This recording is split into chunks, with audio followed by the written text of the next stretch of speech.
Hello बच्चों, education method में आपका स्वागत है। मैं प्रवीण कुमार आपके लिए ऐसे ही मैथ का सलूशन लाते रहूँगा। तो चलिए आज का क्लास स्टार्ट करते हैं।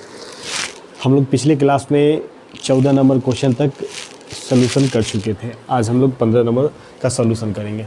15 नंबर क्वेश्चन है, बोला है 360 रुपये को 3 लड़कों में इस प्रकार बांटे कि सर्वाधिक पाने वाले को 200 रुपये मिले और प्राप्त संख्या समांतर श्रेणी में हो। यानी कि हमको 360 रुपया को 3 लड़कों में बांटना है।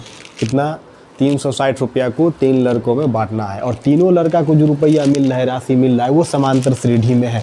तो यहाँ पर 3 लड़का का बात हो रहा है, 3 लड़कों में रुपया बांटा जा रहा है। तो यहाँ पर कितना संख्या माना जाएगा? 3। तो हम लोग पहले मान लेते हैं, लिखेंगे माना कि समांतर श्रेणी में 3 राशि बराबर, क्या मानेंगे राशि? पहला मानेंगे अल्फ़ा माइनस बीटा, दूसरा अल्फ़ा और तीसरा क्या होगा? Alpha plus beta. यानी कि हमने 3 राशि मान लिया। क्या माना? अल्फ़ा माइनस बीटा, अल्फ़ा और अल्फ़ा प्लस बीटा, हमने 3 राशि माना। यानी कि ये कहने का मतलब है कि पहला लड़का को इतना मिला, इतना रुपया मिला, दूसरा को इतना और तीसरा को इतना मिला। अब हम लोग प्रश्न से चलते हैं।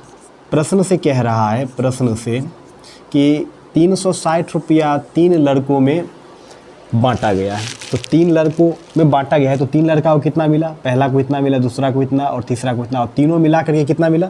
360 रुपया। तो हम लोग लिखते हैं alpha minus beta, alpha alpha plus beta, तीनों का योगफल कितना होगा? तीनों मिला करके कितना मिला? 360 रुपया।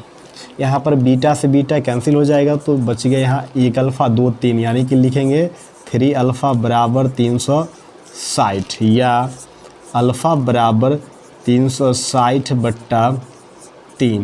काटेंगे 3 1 3 3 दूनी 6 0, इसीलिए अल्फ़ा का मान हमने 120 निकाल लिया। अब करेंगे क्या कि यहाँ पर बोल रहा है कि सर्वाधिक पाने वाले को 200 रुपया मिलते हैं। यानी कि सर्वाधिक जिस लड़का को पैसा मिला है, रुपया मिला है, उसको 200 मिला है। तो सर्वाधिक इसमें किसमें मिला है? इसको मिला है या इसको मिला है या फिर इसको मिला है? तो सर्वाधिक जो है इसको मिला है। देखने से ही पता चल रहा है कि अल्फ़ा और बीटा का मान जो है मिला करके यहाँ पर दोनों को जोड़ना है। तो दोनों मिल करके जुड़ करके ज़्यादा ना होगा। तो सर्वाधिक पाने वाले को 200 रुपया मिला है, तो सर्वाधिक तीसरा लड़का को मिला है। तो लिखेंगे पुनः प्रश्न से। तो पुनः प्रश्न से क्या लिखेंगे? सर्वाधिक पाने वाले को 200 रुपया, तो अल्फ़ा प्लस बीटा, तो इसको कितना मिला है? 200 रुपया। या अल्फ़ा का मान हमने कितना निकाला है? 120 निकाला है, प्लस बीटा बराबर 200, या हम लोग कर सकते हैं बीटा बराबर 200 माइनस इसको इधर कर लेंगे तो 120। इसीलिए बीटा का मान भी कितना निकल गया? 200 में से 120 घटाएंगे तो 80, यानी कि बीटा का मान हमने 80 निकाल लिया। यानी कहने का मतलब है कि ये बीटा का मान 80 और अल्फ़ा का मान जो है 120 निकल गया। तो यहाँ पर पहला लड़का को कितना रुपया मिला, दूसरा को कितना मिला और तीसरा को कितना मिला, हमको उसको निकालना है। और वो राशि जो है समांतर श्रेणी में है। तो लिखेंगे पहला राशि। तो पहला राशि क्या हो जाएगा? पहला राशि क्या है? पहला राशि कहने का मतलब पहला लड़का को कितना राशि दिया गया? तो ये इतना राशि दिया गया, अल्फ़ा माइनस बीटा दिया गया था। तो चलिए इसको हम लोग मान बैठाते हैं। इसका अल्फ़ा का मान 120 माइनस बीटा का मान 80, तो कितना आ जाएगा? पहला लड़का को कितना मिल जाएगा? तो 120 में से 80 घटाएंगे तो 40, यानी पहला लड़का को 40 रुपया मिलेगा। दूसरा राशि हमने क्या माना है? यानी कि दूसरा लड़का को कितना रुपया दिया जाएगा, या इसमें कितना दिया गया है? तो अल्फ़ा दिया गया। अल्फ़ा बराबर 120, यानी कि दूसरा लड़का को कितना मिलेगा? 120 रुपया मिलेगा। अब तीसरा राशि, यानी कि तीसरा लड़का को कितना राशि मिला वो निकाल लेते हैं। तो तीसरा राशि क्या है मेरे पास? Alpha plus beta. तो अल्फ़ा का मान 120 है, प्लस बीटा का मान 80, दोनों को जोड़ेंगे तो 200, यानी तीसरा लड़का को 200 रुपया। चूँकि तीसरा लड़का को यहाँ पर बोला जा रहा है कि इसको जो है 200 रुपया, सर्वाधिक पाने वाले को 200 रुपया। तो हमने तीसरा लड़का को 200 रुपया यहाँ पे दिया था, तो यहाँ पे 200 रुपया, तीसरा लड़का का तो 200 रुपया निकला हुआ है, लेकिन फिर भी हम निकाल दिए हैं समझने के लिए। अगर इन तीनों राशि को हम लोग एपी में लिखेंगे, ऐसे करके लिखेंगे 40, 120, 200, डॉट डॉट डॉट। तो ये एक श्रेणी में होगा, यानी कि 3 लड़का को जितना राशि मिला है वो तीनों राशि एक श्रेणी में आ जाएगा। देखिए यहाँ से हम लोग क्या करेंगे, इसके बीच का अंतर निकालते हैं। तो 120 में से 40 घटाएंगे 80 आ जाएगा, 200 में से 120 घटाएंगे 80 आ जाएगा। यानी कि ये राशि जो है तीनों लड़का को जो राशि मिला है वो एक एपी में भी है। तो चलिए हम लोग अब नेक्स्ट क्वेश्चन की ओर चलते हैं। कमेंट करके ज़रूर बताइएगा कि आप लोगों को पिछला क्वेश्चन समझ में आया कि नहीं। चलिए अब हम लोग अगला क्वेश्चन पे चलते हैं। अब हम लोग 16 नंबर क्वेश्चन का सलूशन देखेंगे। क्वेश्चन है, किसी त्रिभुज की परिमिति 24 सेंटीमीटर है। यदि भुजाओं की लंबाई समांतर श्रेणी में हो एवं सबसे बड़ी भुजा सबसे छोटी भुजा से 6 अधिक हो तो त्रिभुज की प्रत्येक भुजा की लंबाई निकालें। यानी कि इसमें बोला क्या जा रहा है कि हमको त्रिभुज की सभी भुजाओं की लंबाई निकालना है। यानी कि इसमें त्रिभुज बोल रहा है कि 3 भुजा वाला, तो हम लोग कितना संख्या वाला मानेंगे, 3 संख्या वाला। तो पहले हम लोग क्या मानेंगे, माना कि त्रिभुज की प्रत्येक भुजा की लंबाई बराबर, क्या मानेंगे लंबाई, alpha minus beta, alpha plus beta. हमने त्रिभुज की 3 भुजा मान लिया। क्या माना है, अल्फ़ा माइनस बीटा, अल्फ़ा और अल्फ़ा प्लस बीटा 3 भुजा हम मान चुके हैं। अब करेंगे क्या कि एक प्यारा सा छोटा सा त्रिभुज बना लेते हैं। त्रिभुज बना लिए, तो त्रिभुज में कितना भुजा होता है, 3 भुजा, 1 2 3। तो इस भुजा में हम कर देते हैं अल्फ़ा माइनस बीटा, यानी ये इस भुजा की लंबाई अल्फ़ा माइनस बीटा, इसका अल्फ़ा और इसका अल्फ़ा प्लस बीटा। यानी तीनों को जोड़ने पर, इसको जोड़ने पर इसका योगफल कितना आता है, 24 सेंटीमीटर आता है। यानी कि तीनों को हम लोग जोड़ देंगे, लिखेंगे प्रश्न से। तो क्या होगा, alpha minus beta, alpha plus beta, तीनों को हम जोड़ देंगे तो तीनों का योगफल कितना आएगा, 24 सेंटीमीटर आएगा। कितना आएगा, 24 सेंटीमीटर। पहला भुजा का लंबाई ये, दूसरा का ये, तीसरा का ये, तीनों भुजा की लंबाई को जोड़ेंगे तो 24 सेंटीमीटर आ जाएगा।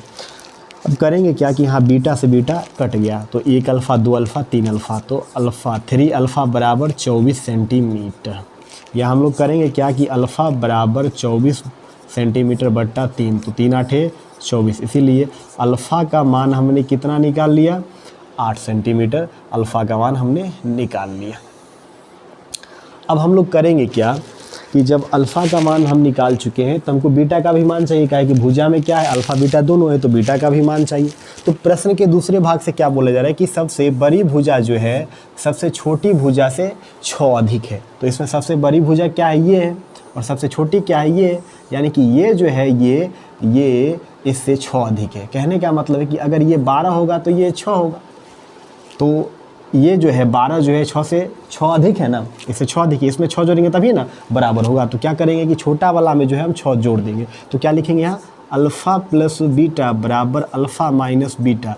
तो ये बड़ा वाला छोटा वाला से कितना अधिक है, 6 अधिक है। ये बड़का 6 अधिक है ना इससे, तो हम लोग क्या करेंगे, छोटका वाला में 6 जोड़ेंगे तभी ना बराबर होगा, इसमें 6 जोड़ेंगे तभी ना बराबर होगा। तो अब क्या करते हैं कि दोनों को इस तरफ ले आते हैं। तो क्या लिखेंगे, अल्फ़ा, इसको इधर या पहले इसको लिख लेते हैं, अल्फ़ा प्लस बीटा, इसको इधर लाएंगे तो माइनस अल्फ़ा, इसको इधर लाएंगे तो प्लस बीटा बराबर 6। अल्फ़ा से अल्फ़ा कट गया तो क्या बच गया, 1 बीटा 2 बीटा, तो बच गया 2 बीटा बराबर 6। या हम लोग क्या कर सकते हैं, यहाँ पर हम लोग क्या कर सकते हैं, यहाँ पर करेंगे बीटा बराबर 6 बट्टा 2। तो क्या लिखेंगे, 3 दूनी 6, इसीलिए बीटा का मान हमने क्या निकाल लिया, 3।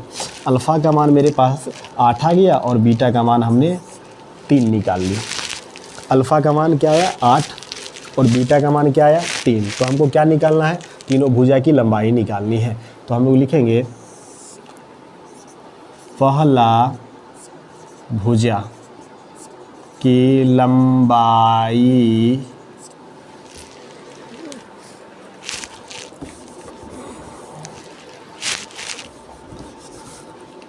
तो हम लोग क्या लिखेंगे, पहला भुजा की लंबाई बराबर क्या है, पहला भुजा का लंबाई हमने क्या माना है, ये, तो अल्फ़ा माइनस बीटा, तो अल्फ़ा का मान कितना है 8 सेंटीमीटर, बीटा का मान कितना है 3 सेंटीमीटर, घटाएंगे तो 5 सेंटीमीटर। अब हम लोग करेंगे क्या कि दूसरा भुजा का लंबाई निकालेंगे, लिखेंगे दूसरा भुजा की लंबाई, दूसरा भुजा की लंबाई क्या माने हैं अल्फ़ा, तो अल्फ़ा का मान कितना है 8 सेंटीमीटर, तो मेरे पास दूसरा भुजा का लंबाई क्या निकल गई 8 सेंटीमीटर।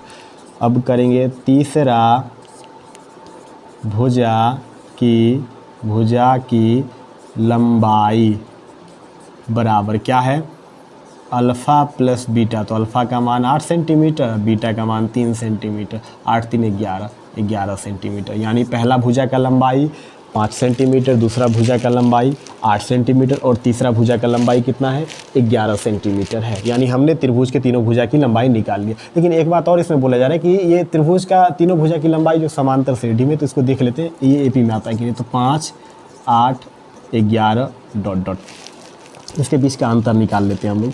तो यहाँ पर क्या करेंगे, इसके बीच का अंतर निकालेंगे तो कितना होगा 8 में से 5 घटाएंगे 3, 11 में से 8 घटाएंगे 3, यानी कि अंतर दोनों का समान है, इसलिए ये एपी में है। इसकी भुजा की त्रिभुज की भुजा की लंबाई क्या है एपी में समांतर श्रेणी में है।